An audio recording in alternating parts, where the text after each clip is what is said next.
नमस्कार विद्यार्थी मित्रांनो, आज आपण इयत्ता 6वीच्या बालभारती पाठ्यपुस्तकातील धडा क्रमांक 10 अभ्यासणार आहोत।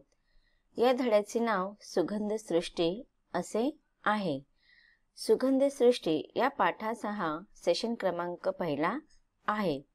पाठाला सुरुवात करण्याच्या आधी आपण या पाठाच्या लेखकांबद्दल संक्षिप्त परिचय जाणून घेऊया। सुगंधी सृष्टी या पाठाचे नाव सुगंधी सृष्टी या पाठाचे लेखक आहेत ना. ग. गोरे। ना. ग. गोरे यांचा जन्म 1907 या वर्षी झालेला आहे आणि त्यांचा मृत्यू 1993 मध्ये झालेला आहे। भारतीय स्वातंत्र्य लढ्यातील स्वातंत्र्य सैनिक म्हणून त्यांनी कार्य केलेलं आहे। ना. ग. गोरे हे उत्तम वक्ते सुद्धा आहेत। सृष्टी सौंदर्याकडे संवेदनशील वृत्तीने बघणारे कवी म्हणून ते प्रचलित आहेत। चिंतनशीलता व अभिजात रसिकता ही त्यांचे लेखन वैशिष्ट्ये। सीतेचे पोहे, डाली, गुलबशी, शंख आणि शिंपले हे ललित लेखसंग्रह लेखकाचे प्रसिद्ध आहेत। काही पाने, काही फुले, चिनारच्या छायेत या ललित स्वरूपाच्या लेखनातून सृष्टी सौंदर्याकडे संवेदनशील वृत्तीने पाहणारे लेखक ना. ग. गोरे हे आहेत। हा झाला लेखकाचा संक्षिप्त परिचय। आता आपण या पाठातील आशयासंदर्भात जाणून घेऊया। ज्यांच्या सुगंधाने आपण मोहित होतो त्या सुगंधी फुलांची झाडे कशी लावतात, त्यांना जागा किती लागते, कोणत्या फुलझाडावर किती मेहनत घ्यावी लागते याचे सूक्ष्म वर्णन या पाठात आले आहे। फुले आपला रंग, गंध, डोल दुसऱ्यांवर उधळतात, हे जणू फुलांचे दानच होय। या सुगंधी सृष्टीचे जनमानसाला देण्याच्या प्रवृत्तीचे दर्शन या पाठातून लेखकाने घडवले आहे। बघा, पाठाचा आपल्या शीर्षक आहे सुगंधी सृष्टी। सृष्टी म्हणजे हे विश्व आणि ह्या विश्वाला सुगंधित करणारे जी फुलं आहेत, विविध प्रकारचे, विविध तऱ्हेचे, विविध गंध असलेले, विविध सुगंध असलेले या विविध फुलांची माहिती या पाठात आपल्याला लेखक ना. ग. गोरे यांनी सांगितलेली आहे। आपण ज्या सुगंधाने मोहित होतो अशी ही सुगंधी फुलांची झाडे कशी लावली जातात, त्यांची निगा कशी राखली जाते, त्यांच्यासाठी कोणत्या प्रकारची जागा, माती लागते, ह्या सगळ्यांचं इत्थंभूत वर्णन या पाठामध्ये लेखकाने केलेलं आहे। यावरून लेखकाचे सूक्ष्म वर्णन, सूक्ष्म निरीक्षण शक्ती आपल्याला पाहायला मिळते। त्याचप्रमाणे सुगंधी सृष्टीला म्हणजे या फुलांच्या माध्यमातून आपल्याला त्यांचा गुण आत्मसात करण्याची किंवा आत्मसात करण्याचा संदेश या पाठातून आपल्याला लेखकाने दिलेला आहे। चला तर आपण आता प्रत्यक्ष पाठाला सुरुवात करूया। मी लहान होतो तेव्हा आमचे बिराड पुण्यात शनिवार पेठेत असे। आता इथे लेखक सांगतायत की जेव्हा मी लहान होतो ना तेव्हा आमचे बिराड म्हणजे घरातील कुटुंब, ते कुठे असायचे? पुण्यातील शनिवार पेठेत ह्या स्थानका किंवा या ठिकाणी होते। आता तुम्ही जर पाहिलं तर पुणे हे फार मोठं शहर आहे आणि त्या मोठ्या शहरामध्ये असे अनेक छोटे छोटे पेठ आहेत, वाडे आहेत। त्या वाड्यांना आपण पेठ असे म्हणतो। मग त्यापैकीच पुण्यातील शनिवार पेठेमध्ये लेखक आपल्या कुटुंबासकट राहत असे। मग आता बघा, आपल्याला कुटुंब कधी कधी एका स्थानावरून दुसऱ्या स्थानावरती स्थलांतरित होत असतं। ते नोकरीच्या निमित्ताने किंवा शिक्षणाच्या निमित्ताने नेहमी असं स्थलांतर केलं जातं। आता लेखक पुढे सांगत आहेत की तेथे घराच्या पत्र्यावर रॉकेलच्या तोंड कापलेल्या डब्यात मी एक मोगऱ्याचे कलम कोठून तरी मिळवून लावले होते। आता बघा, जिथे लेखक शनिवार पेठेमध्ये राहत होते ते तेथील त्यांच्या घराच्या पत्र्यावरती त्यांनी एक रॉकेलचा जो कॅन असतो किंवा प्लॅस्टिकचा जो डबा असतो तो वापर न होत कारणाने त्याला काय केलं, त्या डब्याचा वरचा जो तोंडाचा जो भाग असतो तो कापला आणि त्याच्या खालील भागामध्ये त्याने काय केलं, माती त्या डब्यामध्ये, प्लॅस्टिकच्या डब्यामध्ये, पत्र्याच्या रॉकेलच्या डब्यामध्ये इथे सांगितलेलं आहे की त्यावेळेस लेखक जेव्हा लहान होते किंवा लेखकाने जेव्हा हा अनुभव सांगितलेला आहे त्यावेळेस जे पत्र्याचे रॉकेलचे डबे असायचे ते पत्र्याचे असायचे, पण नंतर पत्र्याच्या ऐवजी ते प्लॅस्टिकचे वगैरे कॅन आपण आता पाहतो की नाही, तसे कॅन आता आहेत. आणि आता बहुतेक लोक अशा कॅनमध्ये सुद्धा, प्लॅस्टिकच्या कॅनमध्ये सुद्धा अशी झाडं वगैरे विविध प्रकारची झाडं लावत असतात. तर त्याच प्रकारे लेखकाने सुद्धा अशाच रॉकेलच्या पत्र्याचे तोंड कापून आहे ना त्या डब्यामध्ये माती घालून मोगऱ्याचे एक कलम कुठून तरी मिळवून लावलेलं होतं.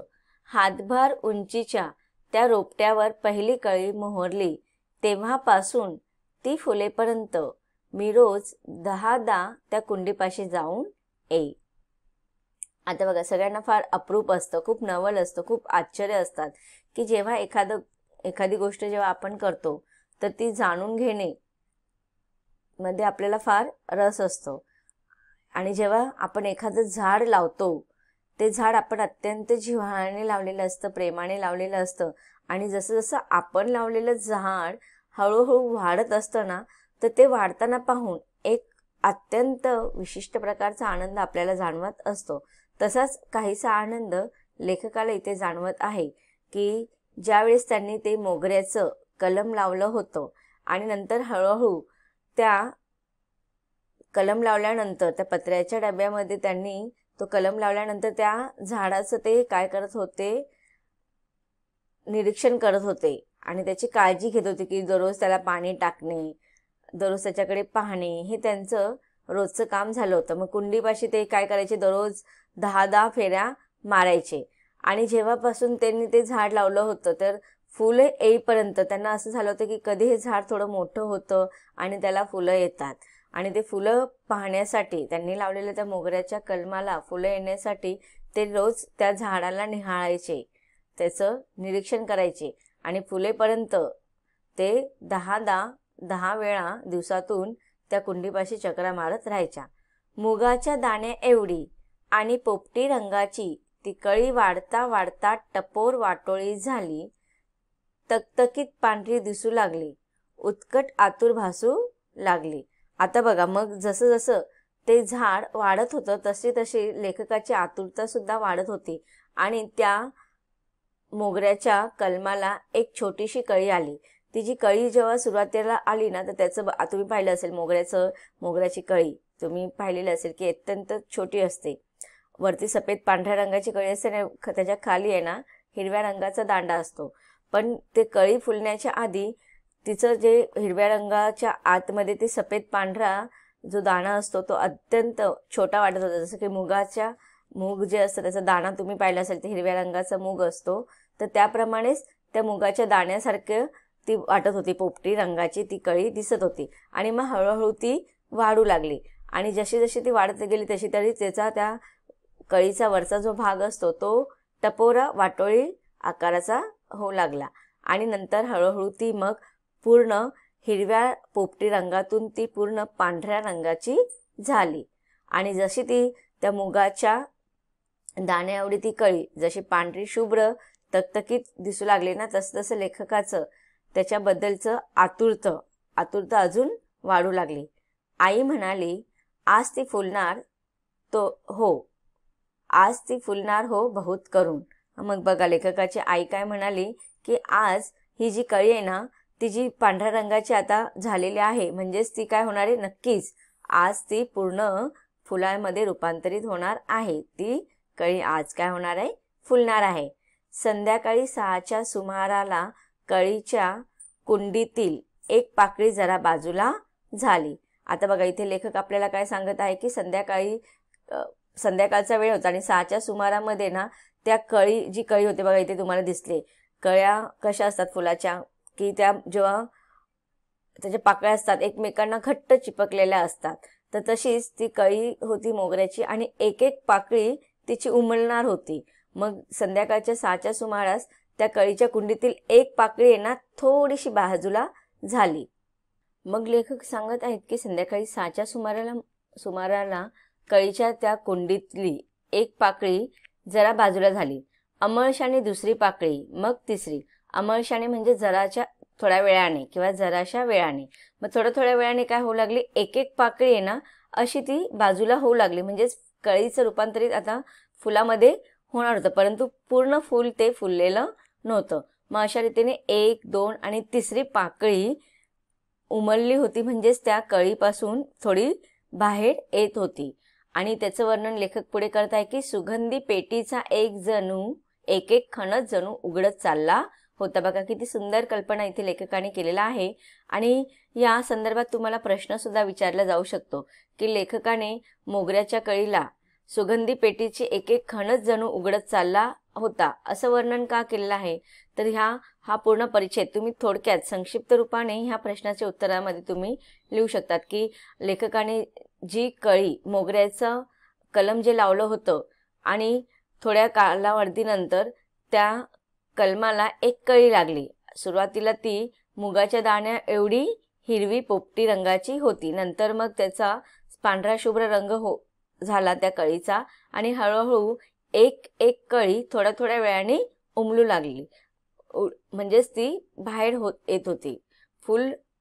कळीचं रूपांतर फुलामध्ये होण्याचा तो कालावधी होता.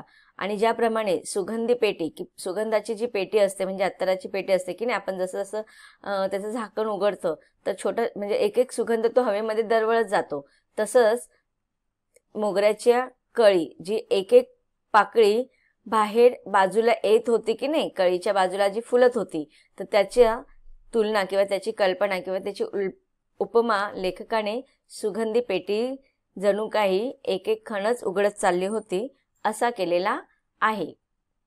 पुढे लेखक म्हणतात की मी कुंडी शेजारीच बसून राहिलो. निरुपाय म्हणून जेवायला खाली जाऊन वर परत येतो तेवढ्यात तो चमत्कार पूर्ण झाला होता. म्हणजे बघा सुमारे संध्याकाळी 6 वाजेपासून लेखक त्या कळीचं निरीक्षण करत बसले होते.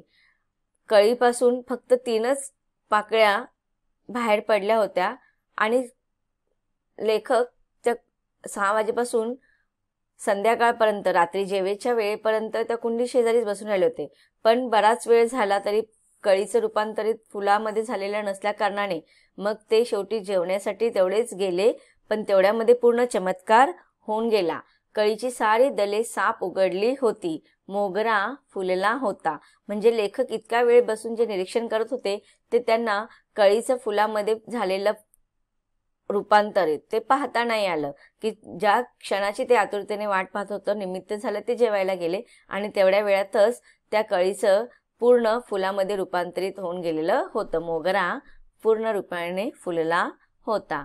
रात्रीच्या अंधारात पांढरे शुभ्र आणि घसघशीत दिसणारे ते फूल पाहिल्यावर आणि त्याचा मनाला वेडावून टाकणारा वास घेतल्यावर मला जे काही वाटले त्याचे वर्णन मी कसे करू. आता बघा लेखकाने इथे सांगितलेलं आहे की रात्रीच्या वेळेस त्या मोगऱ्याचे रूपांतर घसघसीत पांढरे शुभ्र असा फुलला होता तो आणि रात्र काळोखामध्ये काळ्याकुट्ट अंधारामध्ये ते घसघशीत पांढरे शुभ्र जे मोगऱ्याचं फूल होतं ते मनाला इतकं आकर्षित करत होतं की मन पार अगदी वेडपिसं झालं होतं.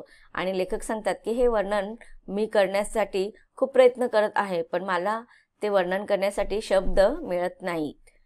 मी लावलेल्या झाडाचे ते फूल म्हणून माझ्या आनंदात अभिमानाची साखर पडली होती ती वेगळीच. बघा लेखकाला ह्या सर्वाचा अनुभव फार अप्रूप वाटत आहे. अवर्णनीय सांगत आहेत की त्याचं वर्णन करण्यासाठी त्यांना शब्द मिळत नाही. का बरं? कारण की त्यांनी त्यांच्या जीवनामध्ये लावलेलं हे पहिलंच फुलझाड असणार आहे आणि जेव्हा स्वतः लावलेले ह्या झाडाचं फूल उमलताना त्यांनी पाहिलं त्यामुळे त्यांना त्या गोष्टीचा आनंद झाला होता. आणि ज्याप्रमाणे दुधात साखर मिळाल्यावरती तो आनंद अत्यंत महत्त्वाचा मानला जातो तसाच हा आनंद त्यांच्या जीवनामध्ये साखर पडण्यासारखा म्हणजे तो आनंद अधिकच द्विगुणित झाल्यासारखा वाटत होता लेखकाला. आपल्या बाबतीत पण असं होतं की नाही, एखादं झाड आपण लावलं आणि जेव्हा ते झाड वाढतं त्याला कळी येतं फूल येतं आणि ते सुंदर फूल जेव्हा आपण आपल्या प्रत्यक्ष डोळ्याने पाहतो तेव्हा आपल्याला ते झाड लावण्याचं खरा आनंद सार्थकी झाल्यासारखं वाटतो. आता या परिच्छेदामध्ये आलेल्या कठीण शब्दांचा अर्थ जाणून घेऊया. पाहूया पाठात आलेल्या कठीण शब्दांचा अर्थ. शब्दार्थ. बिऱ्हाड कुटुंब. टपोर गोल फुगलेली. तकतकीत टवटवीत. उत्कट तीव्र. अमळशाने जरा वेळाने. निरुपाय उपाय नसणे. दले पाकळ्या. तर विद्यार्थी मित्रांनो, आतापर्यंत आपण पाठाच्या पहिल्या भागामध्ये लेखकाद्वारे लावल्या गेलेल्या फुलझाडाचं वर्णन पाहिलेलं आहे आणि हे फुलझाडाचं वर्णन करताना लेखकाला फार आनंद झालेला आहे. पुढे सुद्धा लेखक आपल्याला अशाच सुगंधी सृष्टीचं वर्णन करून सांगणार आहेत. त्याचा अभ्यास आपण जरूर पाहणार आहोत, परंतु पाठाच्या पुढील भागात. धन्यवाद.